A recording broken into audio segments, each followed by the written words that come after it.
Hey guys, welcome to my channel. Today I'm going to show you how to make a foolproof sourdough bread recipe. This is a wonderful recipe that I've made dozens and dozens of times. It is completely foolproof as long as you follow some basic principles. It is a great sourdough bread for beginners like myself, and it has become my go-to everyday bread. The only real requirement for this recipe is a healthy sourdough starter, so grab that and let's jump right in. So to make this sourdough bread the night before, you're going to make what's called a sponge, sometimes called a levain or a poolish, and that is going to be 2 ounces of a fed starter, 4 ounces of filtered water, and 3 3/4 ounces of all-purpose flour. And you're just going to combine all that and let it sit 5 to 12 hours until it's about tripled in volume. It should be very aerated. And just to clarify, a fed starter means a healthy sourdough starter that you have fed 1 to 2 or even 3 times in the last 24 hours. It should be doubling to tripling in volume and should pass what's called the float test, where you would drop just a little bit of sourdough starter into water and it should float. And that's how you know that your starter is ready to use. So into the bowl of a standing mixer, I have put 7.5 ounces of whole wheat flour and 8 ounces of bread flour. And now I'm going to be putting in what's called a dry malt powder, 1 tablespoon. This is a totally optional ingredient, but it does help the bread to rise a little bit better because it has enzymes in it that help the sourdough starter to break down the flour a little bit faster and metabolize it. And then we're going to add 10 ounces of filtered water. And I do stress that you should use filtered water. I just get mine out of my refrigerator and then I put it in the microwave for several seconds until it comes up to room temperature. It's not a big deal if you put it in cold, but it's going to take much longer to rise. So it's better just to put it in room temperature or slightly warm. And then you can add your entire sponge mixture to the bowl. And just to go ahead and clarify any questions that y'all might have, you can make this recipe 100% whole wheat flour. You can make it with only all-purpose, and you can make it with only bread flour. I like this combination of the whole wheat and bread flour because it gives you the complexity of flavor with the whole wheat and the health benefits, but the bread flour helps the sourdough bread to rise as much as it possibly can and get as much gluten structure as it possibly can that you're not going to get if you use only all-purpose. So you can do it that way. I have done it that way and it turns out fine, but you're not going to get the exact same result. So you just want to get all those ingredients roughly combined. You just want all the flour to be somewhat hydrated. If you see large pockets of flour, you should add a little bit more water, which is what I had to do here. And then you're going to stop mixing it, cover it with a towel or plastic wrap, and you're going to let it rest for 30 minutes. That's going to really help the flour to absorb all the water that it can. It's going to make the mixing process much easier. So now that we have let it rest for 30 minutes, we're going to turn the mixer back on to medium speed, and we're going to add our salt, 1 3/4 teaspoons of table salt. Now just to clarify, I'm using table salt here. You can totally use kosher salt, sea salt, but you need to go online and look at those conversions because it is different in volume. You would need to look up the weight for your specific kind of salt, and then you're going to need it for about 5 to 8 minutes. And what you're looking for is to pass what's called the window pane test, where you can stretch your dough, a thin piece of dough across your fingers, and a little bit of light can come through. So that's how you know you have enough gluten developed. So it usually takes my mixer about 5 to 8 minutes to get to that point, and it's going to look very smooth and come away from the sides of the bowl. And now we're just going to scrape it out onto the countertop and form it into a tight ball using the friction against the counters. This is not a floured work surface. You're just using an unfloured work surface, and just go ahead and grease either the standing mixer bowl or whatever bowl you're going to be using to let your dough proof.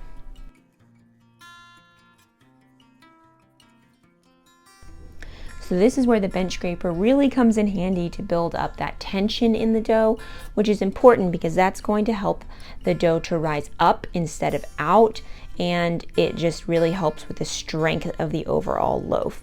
So I'm creating that tension by just moving the dough around in circular motion and pushing it back over itself. And when I'm done, you can see it's tacky, but it doesn't just completely stick to my fingers. It's still smooth. So you're just going to transfer it into your oiled bowl, cover it with some plastic wrap or a towel, and let it rest for 30 minutes. So it's been 30 minutes and we're going to do our first stretch and fold. And this is not as intimidating as it looks. It's actually very simple. You're just going to wet your hands a little bit so the dough won't stick to your hands. And you're just going to grab up the edges of the dough on all 4 sides. And you're just going to stretch it up to about as far as you can without breaking it, and then just flop it over onto itself. And again, this just helps to create strength in the dough, tension, and helps with the gluten development.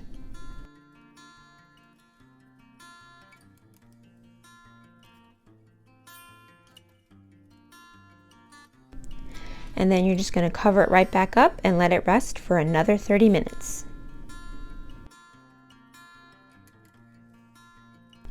So this is the second stretch and fold, and you're just going to repeat the same process.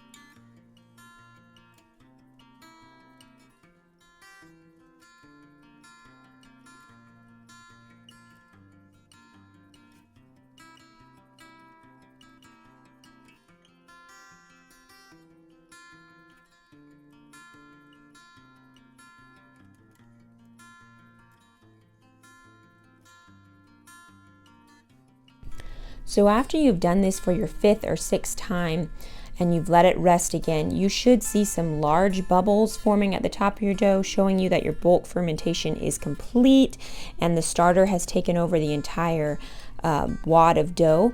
It should be jiggly and airy looking. It should have greatly increased in volume, and that's how you know when you are ready. So you're just going to lightly flour your work surface.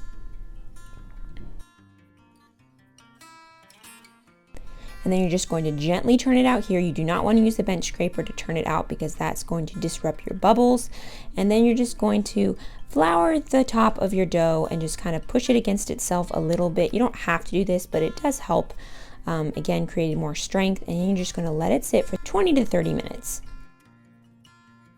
After you let it sit for 20 to 30 minutes, you're going to get your banneton out, or whatever you're going to be using to shape and rest your dough. You're just going to flour it so that the dough doesn't stick. Flour it well on all sides. I use a banneton here. My sister has done this using just a colander with a tea towel in it, so that works as well. And then you're going to flour again around the circle of your dough, and then you're going to use your bench scraper to gently kind of loosen it from the sides. It's been sitting still for 30 minutes, so it's going to have stuck to the counter a little bit. And then you're going to gently and confidently flip it over. You do not want to put flour on this part because you want the dough to stick to itself while you're shaping it. And you're just going to kind of pull and stretch it over on all 4 sides.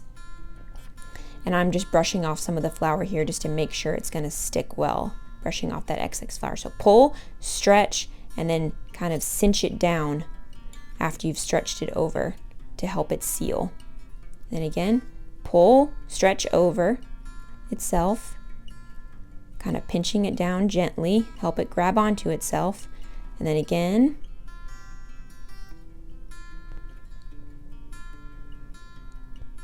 and then again, pull, stretch over onto itself, and kind of pinch it. So we've done all 4 sides now. And then for the last fold, you're going to fold it in half. You have a square and you want to make a rectangle. So I am going to shift this around a little bit to make it a little bit easier to do the last stretch and fold.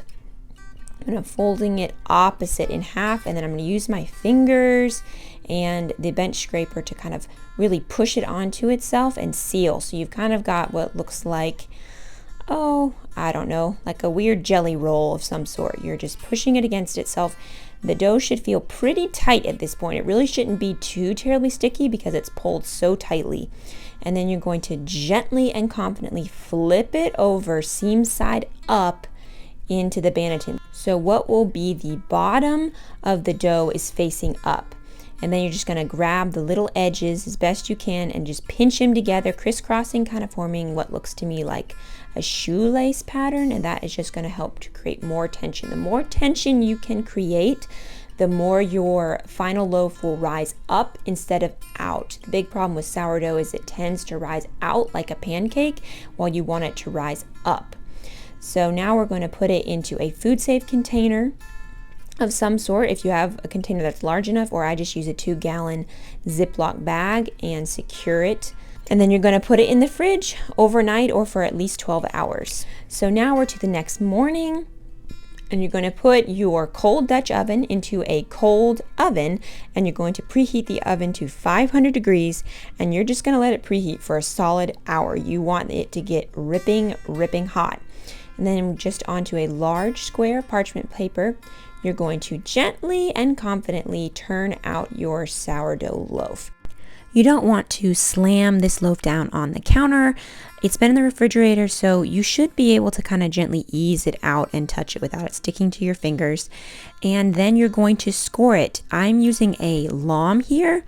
You can totally do this with just either a regular razor blade or a knife, but you just want to cut at a 45-degree angle relative to the center of your loaf. So you're not cutting straight down, and you want your main slash to be about 1/4 inch deep.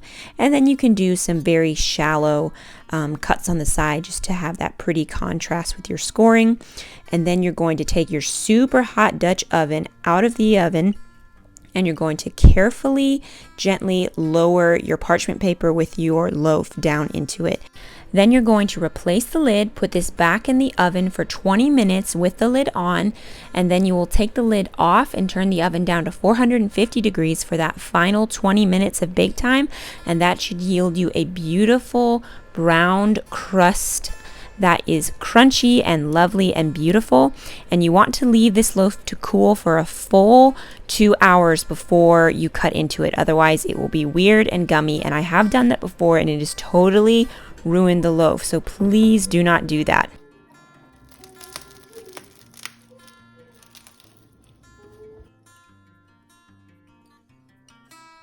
So that is my sourdough bread recipe. I really hope y'all enjoyed. Please make sure you hit the like button and subscribe to this channel if you want to see more videos like this. I make videos about frugal living, healthy eating, and parenting. Thanks for watching.